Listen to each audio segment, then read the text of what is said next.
Good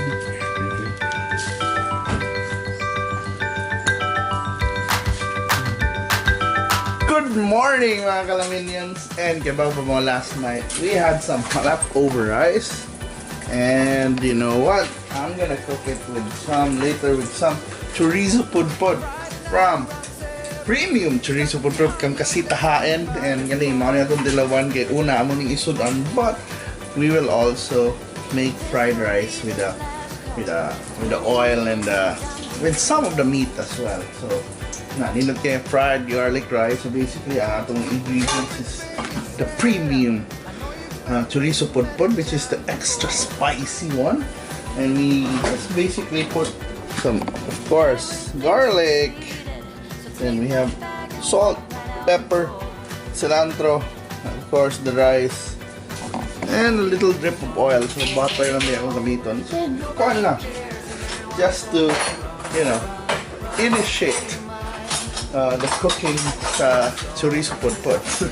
So it's gonna be an awesome breakfast, guys. So tanawan and how I make the special chorizo fried rice using Casita Jaen's Chorizo Pudpud.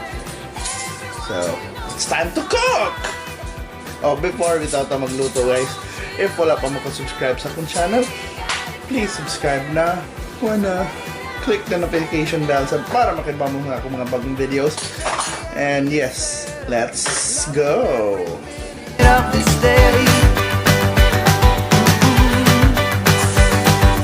Finally an ending. One more hour is more than you can take. It's in everything you're doing. You know it's there and it's there for a good cause. And we'll dance to our own heartbeats and wonder what kind of world we're living on. And here's one for the road. Nobody cares and everyone's on the run, run, run to clear your mind. I know it's all there is to be. So erase your destiny and you'll be just fine. Don't you ever down, 'cause we got it covered. Everyone here knows what's on your mind. Don't you ever down, 'cause we got it covered. So let it out, just let it out. And even if it So I got the chorizo is there now, and we have little oil left here. And we'll start cooking our fried rice. don't you ever down, 'cause we got it covered.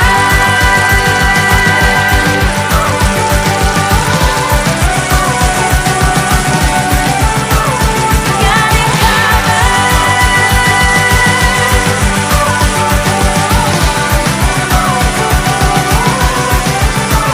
And here is one for the road. Nobody cares and everyone's on the run, run, run to clear your mind. I know it's all there is to be. Slowly erase your destiny, and you'll be just fine.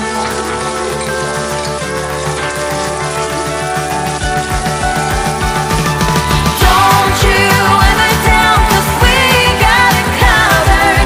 Everyone here knows what's on your mind. Don't you ever down, 'cause we got it covered. So let it out, just let it out. And even if it rains. So guys, good morning. Ang mauna niya itong breakfast. Woo! That's basically our fried rice, and then we have the Chorizo Pudpud.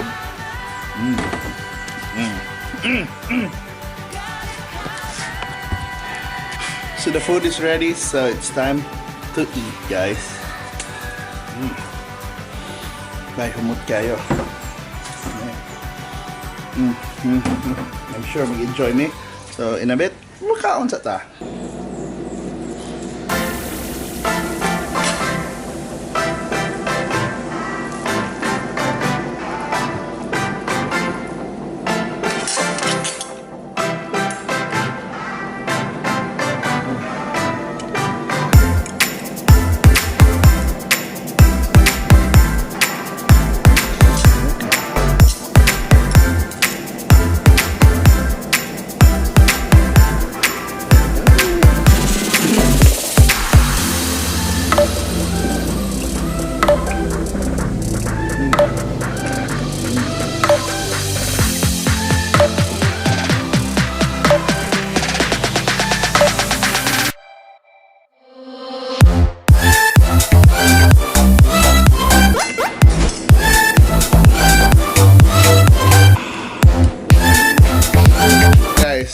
grabe. Started early and of course we were rewarded with an amazing breakfast. So all I can say sa Casita Jaen and Chorizo Pudpud is grabe intense yung flavor na bisag gamay ra mong kanon, gamay ra imong meat ba. Mapaparize ka kay packed with flavors gid siya. Kato ako is extra spicy. Well, spicy siya but for me, what pa? Kaya nako. Kaya, oh yeah, really nice. Pero kaya nako. Pero humot yun siya pag luto. Kompleto siya sa mga sili, sa mga sahog.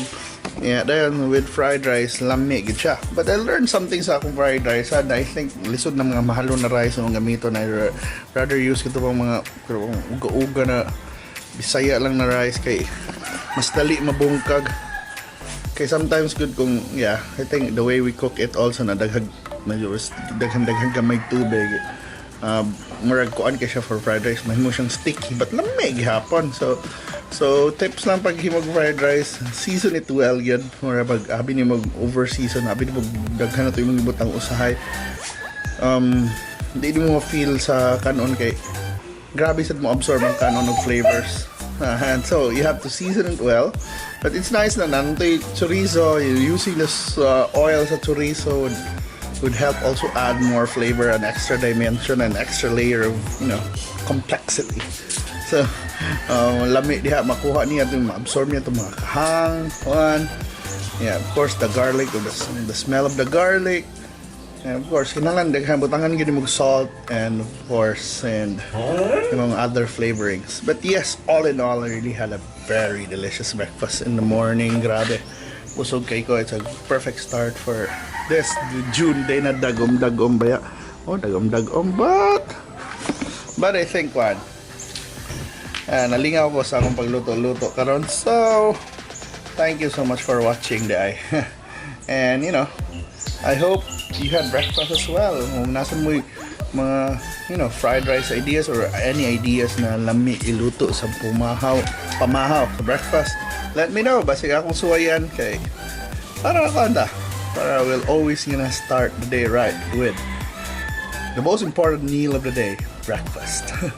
And thank you so much for watching, guys, and stay safe gihapon and red spray na mahuman na ni tanan so that we can see each other outside. So see you. Bye-bye.